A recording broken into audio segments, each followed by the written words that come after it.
नमस्कार।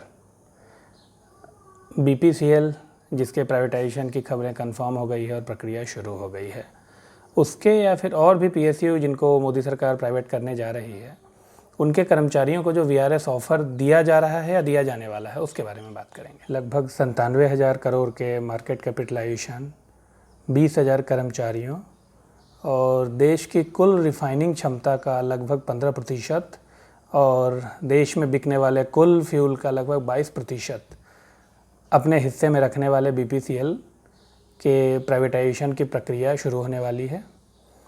प्राइवेटाइजेशन से पहले बीपीसीएल ने अपने कर्मचारियों को एक नोटिस दिया है जिसमें उन्होंने कर्मचारियों को वीआरएस स्कीम ऑफ़र की है। इस नोटिस के अनुसार जिन कर्मचारियों की उम्र 45 साल या उससे ज़्यादा है वो वीआरएस ले सकते हैं।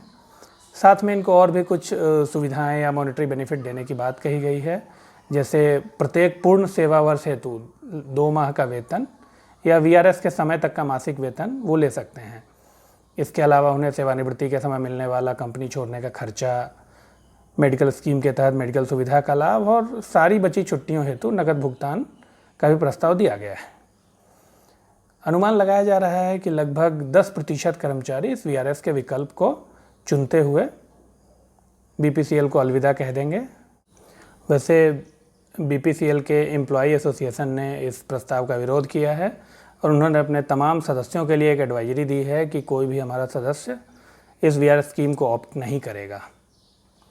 इसी तरह से बाकी पीएसयू जिनमें प्राइवेटाइजेशन की बात चल रही है, जैसे पब्लिक सेक्टर बैंक्स के प्राइवेटाइजेशन की बात चल रही है, तो जो खबरें आ रही है, अभी तो पुष्टि उसकी कुछ हो नहीं पाई है, लेकिन अपूर्व सूत्रों के अनुसार जो खबरें आ रही है कि बैंक में भी, पब्लिक सेक्टर बैंक में जितना वर्कफोर्स आज की तारीख में उपलब्ध है, उसमें से लगभग 50% वर्कफोर्स को आकर्षक वीआरएस स्कीम का ऑफ़र दिया जाएगा और कमोवेश शर्तें ऐसी ही रहेंगी कि जिनकी उम्र 45 या 50 साल से ज़्यादा हो गई है या जिनकी नौकरी 20 साल या उससे ज़्यादा हो गई है, उनको वीआरएस का ऑफ़र दिया जाएगा।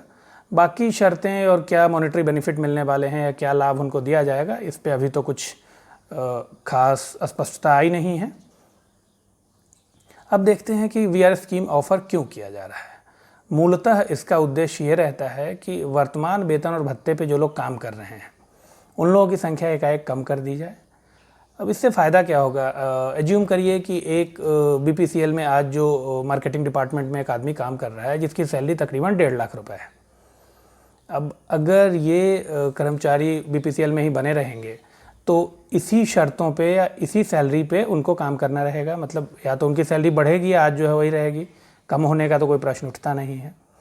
लेकिन अगर उन्होंने आज वीआरएस ऑप्ट कर लिया तो प्राइवेटाइजेशन के बाद जो भी कंपनी इसकी ऑनर होगी वो अपने हिसाब से स्टाफ की भर्ती करने के लिए स्वतंत्र रहेगी और वो स्टाफ को किस शर्त पे या किस सैलरी पे लाएंगे इसका पूरा अधिकार उनका रहेगा। मतलब निजीकरण के बाद सस्ती दरों पे कर्मियों की भर्ती की जा सकती है, जिससे उनका जो वेतन पे होने वाला खर्चा है उसमें बचत हो जाती है। तो वर्तमान में तो स्थितियाँ यही है कि जो भी पीएसयू जाएगा प्राइवेटाइजेशन में, उसमें 20, 30, 40, 50% लोगों को वीआरएस दे के उनकी छुट्टी की जाएगी और फिर नई भर्तियाँ होंगी जो कम वेतन और भत्तों पे होगी।